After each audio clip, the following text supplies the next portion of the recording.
It is a good question to ask. Which Christianity are we talking about? You can dice up Christian denominations a lot of different ways. You could maybe call them 30,000 different denominations. Really, those fall into three different streams in terms of Orthodox, Catholic, and Protestant. It's interesting, John, that you were in on the ground floor of Atheism UK, which has a history since 2008, I believe. And because you didn't think the British Humanist Association and the National Secular Society were coming up with the goods.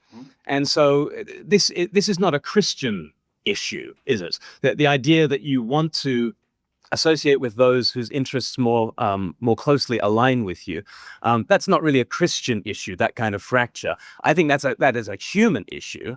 But one of the remarkable things, I think, about all 30,000 of those denominations, and I don't think the Mormons or the Jehovah's Witnesses actually would qualify it in that particular set of denominations, but all of those 30,000 subscribe to the same creeds, subscribe to the Apostles' Creed, the Nicene Creed, which is an extraordinary level of actual unity across incredible diversity across the face of the planet. And I think Christianity is the most diverse sociological phenomenon that the world has ever seen, getting into all kinds of areas of life where actually there are some religions and there are some pockets of atheism where it is very geographically predictable where you would find, for instance, Hindus. It's very geographically predictable that you would find Hindus in India and in the diaspora from India.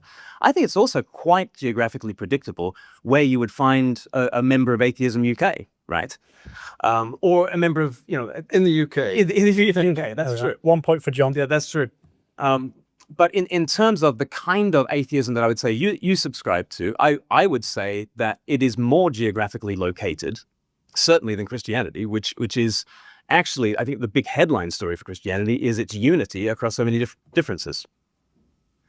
Well, what about Patriarch Kirill, Glen? He supports Putin's invasion of Ukraine. Do you? I absolutely do not. And I think he is condemned by the Christian tradition that largely has grown up in the Western Church. Obviously, he's a member of the Eastern Church, but it was Augustine that has given us our sense of just war theory. For Aristotle, for instance, I don't think Aristotle would condemn Putin for invading Ukraine. I think under Aristotle's definition of just war, Putin can do what he likes. He is enlarging his empire, and fair play to him would be, I think, a thoroughly Aristotelian position on that.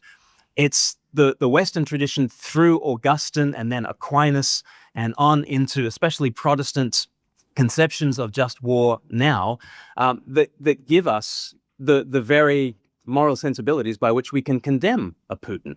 And so I think you might find that we agree on this, but I think we agree on this for some profoundly Christian reasons. Oh, we want to